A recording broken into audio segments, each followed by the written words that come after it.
रात के लगभग 10 बजे होंगे। मेरे घर में उस वक्त 5 लोग मुझे पकड़े हुए थे। 2 लोगों ने मेरे हाथ पकड़े थे, 2 लोगों ने पैर, और एक ने मेरे मुंह पर हाथ रखा हुआ था। क्योंकि मैं इतनी जोर से चीख रही थी कि मेरी आवाज़ 5 घर दूर तक सुनाई दे रही थी। फ़ोन स्पीकर पर रखा हुआ था और फ़ोन की दूसरी तरफ कोई आदमी बार बार पूछता रहा, नाम क्या है? मेरे मुंह से आवाज़ आई, नहीं बताऊंगी। लेकिन कुछ मिनट बाद मेरी ही आवाज़ में एक ऐसा नाम निकला जो मेरा था ही नहीं। मीना। मेरा नाम मीना, मीनाक्षी। उस रात मेरे घर वालों को पहली बार समझ आया कि मेरे अंदर से कोई और बोल रहा था। और उस रात की शुरुआत असल में एक बहुत छोटी सी गलती से हुई थी। यह घटना उस समय की है जब मैं कॉलेज में पढ़ती थी। हमारा घर मध्य प्रदेश के एक छोटे से शहर में था जहाँ सब लोग एक दूसरे को जानते थे। कॉलेज के दिनों में मेरी एक बहुत अच्छी दोस्त थी, वैभवी। हम दोनों अक्सर एग्ज़ाम के दिनों साथ पढ़ने बैठते थे। वैभवी के घर के पास ही हमारे एक दूर के रिश्तेदार रहते थे जिन्हें हम सब भाभी कहते थे। लेकिन कुछ महीनों से उनके साथ अजीब चीज़ें होने लगी थी। वो अचानक बहुत कमज़ोर हो गई थी। उनकी आंखों के नीचे गहरे काले घेरे पड़ गए थे। रात रात भर जागना, अपने आप से बात करना और कभी कभी अजीब तरह से हंसना,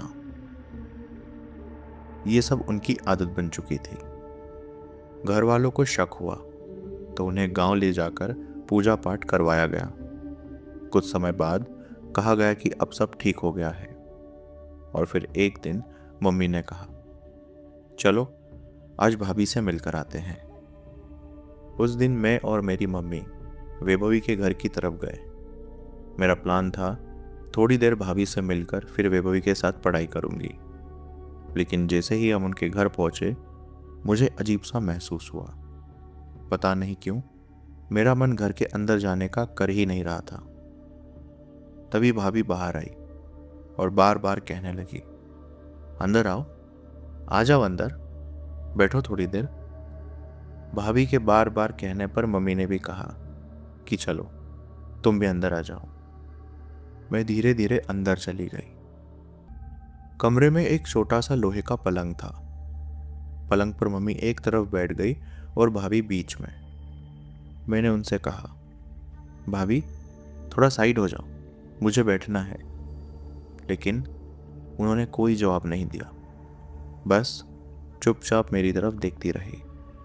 उनकी आंखों में कुछ अजीब था। मैंने 2 बार कहा लेकिन वो हिली भी नहीं। तो आखिरकार मैं पलंग पर बैठ गई। लेकिन बैठते समय मेरा शरीर उनके हाथ पर आ गया और तभी मैंने देखा उनके हाथ में कई धागे बंधे हुए थे, काले, लाल, पीले, जैसे किसी ने बहुत सारे तांत्रिक धागे बांध रखे हो। उस समय मुझे लगा कि शायद पूजा के होंगे, लेकिन मुझे नहीं पता था कि यहीं से सब शुरू हो चुका था। मैं मुश्किल से 2 मिनट वहां बैठी थी। फिर अचानक मुझे बहुत अजीब सा महसूस हुआ, जैसे किसी ने मेरे शरीर से सारी ऊर्जा खींच ली हो। मैं तुरंत उठ खड़ी हुई और सीधे वॉशरूम चली गई। जब मैं वापस आई तो भाभी मुझे देखकर अजीब तरह से मुस्कुरा रही थी। उस मुस्कान में कुछ ऐसा था जिसे मैं आज तक भूल नहीं पाई। अचानक मेरे अंदर एक जिद जाग गई, मुझे अभी घर जाना है। मैं मम्मी से बार बार कहने लगी, चलो ना, घर चलो, चलो मम्मी, जल्दी से घर चलो।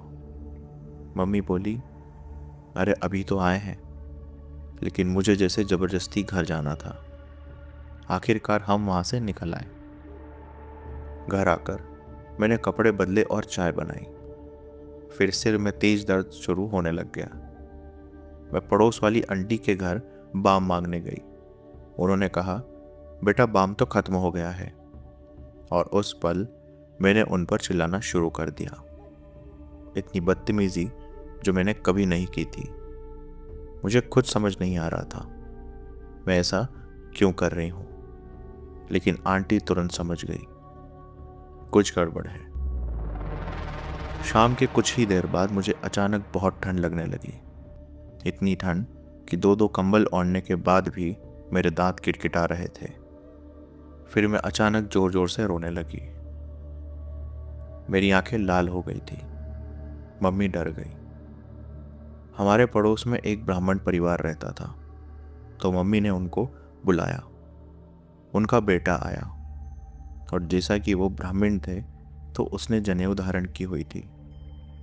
उन भैया ने मुझे हॉस्पिटल ले जाने के लिए कहा और जैसे ही उन्होंने मेरा हाथ पकड़ा मैंने उन्हें धक्का मार दिया, इतनी जोर से कि वो पीछे गिरते गिरते बचे।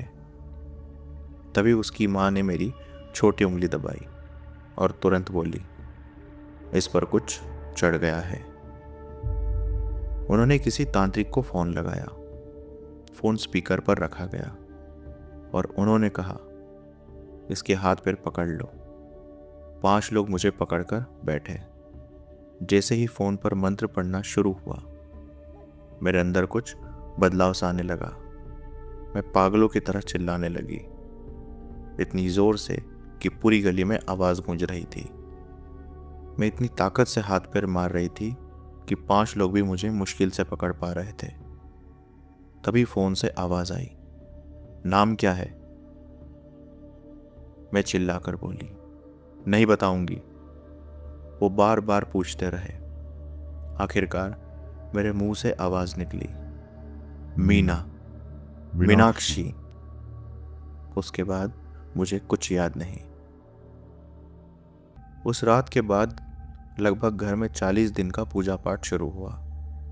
मुझे रोज मंत्र पढ़ा हुआ पानी पिलाया जाता था, लेकिन उन दिनों मेरे साथ एक और चीज होती थी।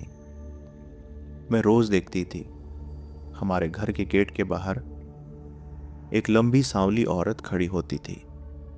उसने हरी साड़ी पहनी होती थी।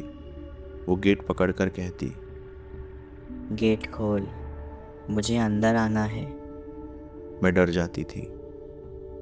घर वालों ने कहा था, जो भी दिखे उसे मना करना।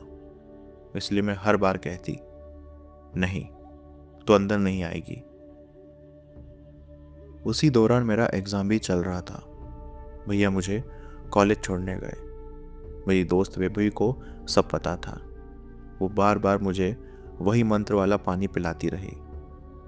1.5 घंटे बाद मैं पेपर छोड़कर बाहर आ गई, लेकिन जैसे ही बाहर निकली मैं सब भूल गई। मैं कहाँ हूँ, मुझे कहाँ जाना है, मुझे कुछ याद नहीं था। मैं कॉलेज के गार्डन में बैठ गई। मुझे अपने भैया का नंबर भी याद नहीं आ रहा था। जब भैया मुझे लेने आए तो अचानक मैंने उनसे कहा, मुझे चिकन खाना है, जल्दी से ले चल, भूख बर्दाश्त नहीं हो रही। ताज्जुब की बात यह थी कि हमारा पूरा परिवार पूरी तरह से शाकाहारी है। मैंने जिंदगी में कभी भी मांसाहारी भोजन नहीं किया था। भैया समझ गए कि फिर कुछ गड़बड़ हो रही है। उन्होंने तुरंत मेरे कान के पास हनुमान चालीसा चला दी और कुछ देर बाद मैं शांत हो गई। बाद में तांत्रिक ने बताया, वो आत्मा अभी भी शांत नहीं हुई है और वो आत्मा एक ऐसी औरत की थी जिसने आत्महत्या की थी, और जब उसकी लाश घर में पड़ी थी तब हमारी वही भाभी उस पर हंस पड़ी थी। उस आत्मा को बहुत बुरा लगा। पहले उसने भाभी को पकड़ा और फिर किसी तरह मेरे अंदर आ गई। लगातार 40 दिन पूजा पाठ के बाद सब धीरे धीरे ठीक हो गया, लेकिन आज भी मुझे वो रात याद है जब 5 लोग मुझे पकड़कर बैठे थे और मेरी ही आवाज में किसी और ने अपना नाम बताया था, मीनाक्षी। और कभी कभी आज भी जब मैं रात में घर के गेट के पास से गुजरती हूं तो एक पल के लिए लगता है जैसे कोई खड़ा है हरी साड़ी में, गेट पकड़कर, धीरे से कह रहा हो। गेट खोल, मुझे अंदर आना है। अगर आपके साथ भी कभी ऐसा कुछ हुआ है तो नीचे कमेंट में ज़रूर बताइए, क्योंकि कभी कभी सबसे डरावनी कहानियाँ वो होती है जो सच में हुई होती है।